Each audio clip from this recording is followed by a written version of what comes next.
तो अभी हम लोग जो यहाँ पे खड़े हैं अभी बुलाकीपुर दलसिंह सराय समस्तीपुर में खड़े हैं, जहाँ पर कि मोती की खेती सितवा प्रजनन केंद्र है। और वहाँ पे बाहर से जो आए हुए हैं किसान बंधु आए हुए हैं जो सीखने के लिए, और भिन्न भिन्न सुदूर क्षेत्र से यहाँ पर मोती की खेती का प्रशिक्षण लेने के लिए आए हुए हैं।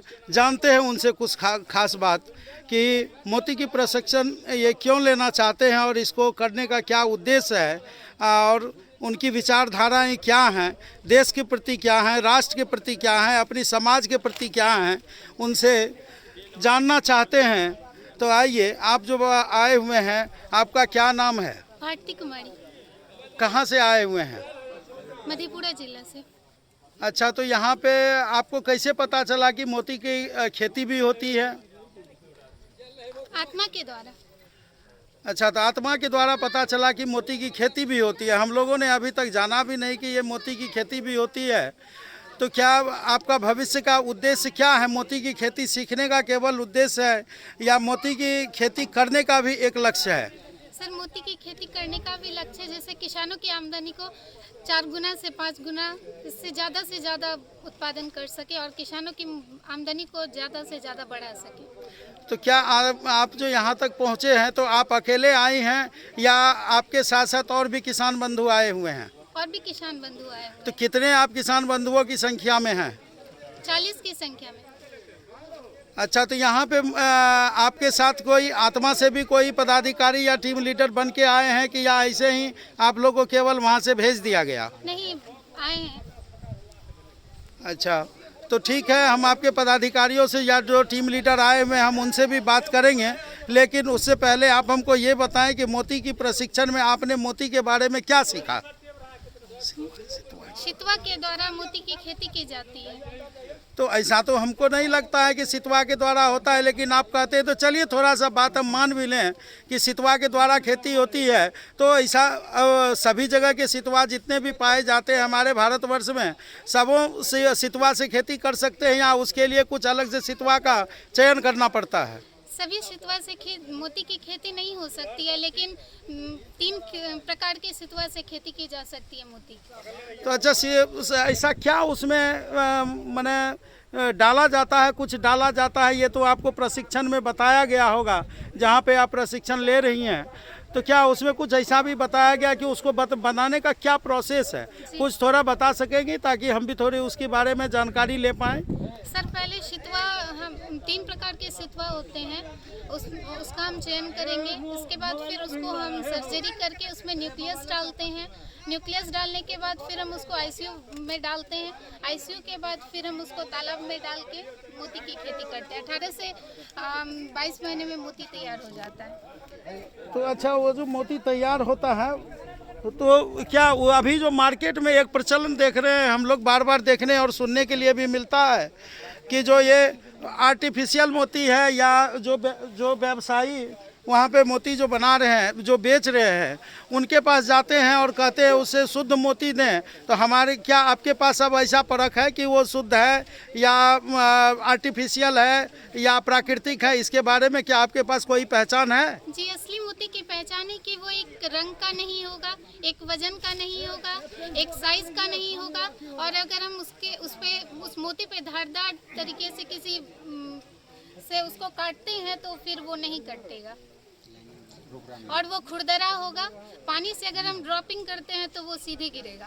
तो तब तो आप बहुत अच्छी जानकारी दे रहे हैं कि एक साथ एक शुद्ध मोती को अगर हमें पकड़ना हो तो उसके लिए भिन्न भिन्न तरह से आप बता रहे हैं कि ये तो आप 5-6 कारणों का आपने बता दिया कि ताकि मान जाए एक मेथड से अगर हम शुद्ध मोती को नहीं पकड़ पाएँ तो कम से कम 5-6 मेथड हमारे पास ऐसे हैं जिससे कि हम उस शुद्ध मोती को पकड़ सकें।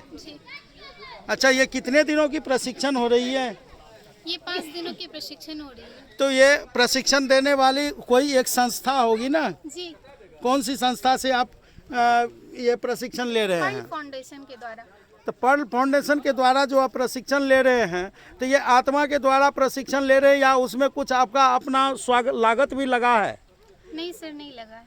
मतलब जो भी प्रशिक्षण ये किसानों के बीच में दिया जा रहा है, ये आत्मा योजना के द्वारा मधेपुरा जिला से दिया जा रहा है, जिसमें कि यहाँ पे जितने भी कृषक बंधु हैं उनको रहने खाने की व्यवस्था, साथ में प्रशिक्षण, मैंने सभी चीज़ निःशुल्क दी जा रही है। ये सरकारी तरफ से है, आत्मा विभाग के द्वारा। आपका यही कहना है? जी। चलिए अब हम आगे बढ़ते हुए यहाँ से चलते हैं कि जो हमारे आत्मा के जो टीम लीडर बन करके आए हुए हैं उनसे कुछ खास बात करते हैं कि उनका क्या उद्देश्य है इतने किसानों को आगे तत्परता के साथ लेकर के आने का, उससे भी कुछ बात जानना चाहते हैं।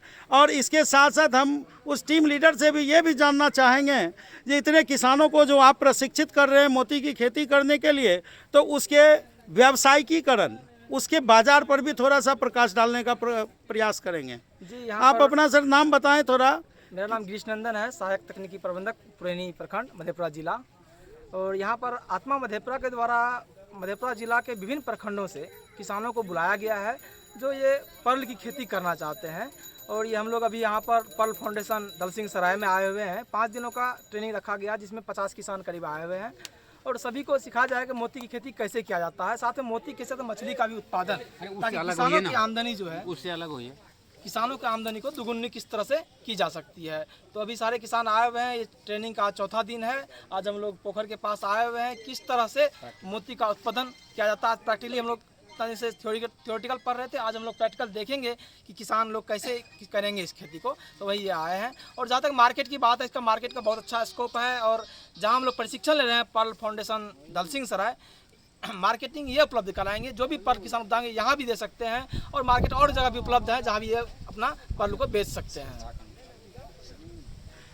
अच्छा, तो आपने बहुत अच्छी जानकारी दी और साथ में एक जानकारी और भी हमको अच्छी लगी कि मतलब मोती की खेती करते हैं तो उसके साथ में मतलब मछली पालन भी आप कर सकते हैं, जो आपके लिए एक रोजगार का बहुत ही अच्छा साधन है। जी बिल्कुल। कि पर जैसे अभी ये भारती कुमारी बता रही थी कि मोती की खेती करते हैं तो वो 18 से 22 महीना, 24 महीना या जितने लंबे समय तक हम रख सकें, वो उतना अच्छा क्वालिटी, गुणवत्ता और उतना वजन के साथ वो हमको मोती उपलब्ध हो पाता है। तो इस संबंध में हम आपने जो बताया कि ये मतलब 18 महीने का समय हमारा जो मोती जो पानी के माने सितवा जो 18 महीने के लिए मोती तैयार करने के लिए पानी के बीच में रखा जाता है, तो उस माने पानी से कोई एक ऐसा क्यों ना एक और उत्पाद लिया जा सके कि जिससे किसानों की एक आमदनी बढ़ सके और निरंतरता उसकी आमदनी बरकरार रह सके, ताकि किसानों का भी एक मनोबल ऊंचा हो। और ये बताने के लिए और साथ में चलिए आपका बहुत बहुत धन्यवाद कि आपने भी बहुत अच्छी जानकारी दी और यहाँ सारे किसानों को आपने लेकर के आया और टीम लीडर बन करके किसानों को आपने प्रोत्साहित, नई ऊर्जा, नई तकनीक की जानकारी दी है, इसके लिए आपको बहुत बहुत धन्यवाद। साथ ही अब हम ये जानना चाहते हैं कि पर्ल फाउंडेशन जो आप लोग आए यहाँ प्रशिक्षण लेने के लिए, उनके ऑर्गेनाइजर, उनके प्रशिक्षक, उनसे थोड़ी सी बात जानना चाहेंगे कि सर आपके विचारों में, आपके दिमागों में ये कैसे आया कि मोती की खेती क्यों की जाए और इसे क्यों बढ़ावा दिया जाए। एक्चुअली अगर हम इसके सर प्लीज़ आप अपना पहले से नाम बताना चाहेंगे। मैं प्रणव कुमार हूँ, पर्ल फाउंडेशन में एक छोटा सा सक्रिय कार्यकर्ता हूँ। क्योंकि लोगों का ये भावना रहता है कि ये जो संस्था है किसका है, तो संस्था किसी का नहीं होता है, लोग उसके होते हैं। लोग हों न हो कोई फ़र्क नहीं पड़ता, संस्था चलते रहती है। जहाँ तक मोती के खेती के बारे में आपने कहा, आपका प्रश्न है, तो मोती की खेती अगर हम इकोनॉमिक दृष्टिकोण से देखें तो आज हजारों करोड़ डॉलर का मोती हमारे देश में इंपोर्ट होता है। ये कितने दुर्भाग्य की बात है, जबकि हम लोग इतने बेरोजगार हैं और यह छोटे से जगहों में की जा सकती है। अगर हम इसको करें, घरेलू स्तर पर करें, जिसको कुटीर उद्योग करें, वैसे अगर हम देखें तो बिहार में गवर्नमेंट का रिकॉर्ड है कि 50,000 हेक्टेयर हमारे पास गवर्नमेंट लिस्टेड तालाब है। जी जी जी। बट दुर्भाग्य है कि वह सिर्फ मछुआरा का जो कमेटी है उनको ही अलॉट होता है और वो अभी इस मामले में, मोती की खेती के मामले में अछूते हैं। जानकारी के अभाव में अगर मछली पालन के साथ इसको जोड़ दिया जाए, जो किया जा सकता है और कर भी रहे हैं। अभी आप देख रहे हैं कि इस तालाब में मछली भी है और मोती उत्पादन भी हो रहा है। तो हम सिर्फ बिहार से 50,000 हेक्टेयर प्राइवेट सेक्टर को छोड़ दें तो लगभग 2 लाख करोड़ का हम रेवेन्यू जनरेट कर सकते हैं और कम से कम 4 से 5 लाख रुपए, 4 से 5 लाख रोजगार जनरेट कर सकते हैं, जिसकी आमदनी कम से कम 30,000 से 40,000 रुपये प्रति महीने होगी। तो उस सेक्टर को हम थोड़ा प्रयास कर रहे हैं पर्ल फाउंडेशन की तरफ से कि जिस भी लेवल से हो, काम हो, लोग करें, हर स्तर से करें, छोटे लेवल पे कुटीर उद्योग पर करें। इसमें न्यूक्लियस निर्माण एक बिल्कुल आसान तरीका है। वैसे तो मोती की खेती ही बिल्कुल आसान तरीका है। तो ऐसे तो सर देखिए, आप जो बता रहे हैं कि ये मोती की खेती बिल्कुल ही आसान तरीका है, लेकिन अभी जो हमको वस्तु स्थिति जानकारी हुई, इससे तो मुझे भी पता लग रहा है कि ये आसान है। लेकिन ऐसे सुनने में तो सर नहीं लगता है कि मोती की खेती अगर कहते ही हैं तो इसी बात, मोती की खेती अपने आप में मतलब ये साबित करता है कि मैं बहुत महंगा हूँ, इसलिए वही महंगी खेती हूँ। लेकिन आपने सर तो बहुत आसान तरीके से ये जो बता रहे हैं कि मोती की खेती बिल्कुल आसान है जी, इसके बारे में सर और कुछ बताया जाए। ये बाजारीकरण है, ये बाजारीकरण है। अगर कोई भी चीज़ नहीं मिलता है तो उसका दाम स्वाभाविक रूप से ज़्यादा होगा। हम लोगों ने इकोनॉमिक्स में पढ़ा है, higher the demand higher the price, lower the demand. तो ये सब होते रहता है। लेकिन कुछ चीज़ें ऐसी है, नमक है, माचिस है, इसका कितना भी कीमत बढ़ जाए कोई फ़र्क नहीं पड़ता इसके डिमांड पे। लेकिन ये जो मोती है, अभी चूंकि हमारे यहाँ इंपोर्ट होके आ रहा है, हमारे यहाँ के किसान तैयार नहीं हो रहे हैं, तो उन्हें लगता है बहुत बड़ी चीज़ है। हम इतना उत्पादन कर लेंगे, अगर हम सिर्फ बाहर से आने वाले मोती का इंपोर्ट रोक लें तो हज़ारों करोड़ का हम रेवेन्यू जनरेट कर सकते हैं, रोक सकते हैं। सर यहाँ मैं थोड़ा सा आपको एक बार रोकना चाहूँगा कि सर अभी जो मान लीजिए ये मधेपुरा से जो जिस मतलब किसानों से मैं रूबरू हो रहा हूँ अभी तुरंत, इसके अलावे भी सर क्या आपके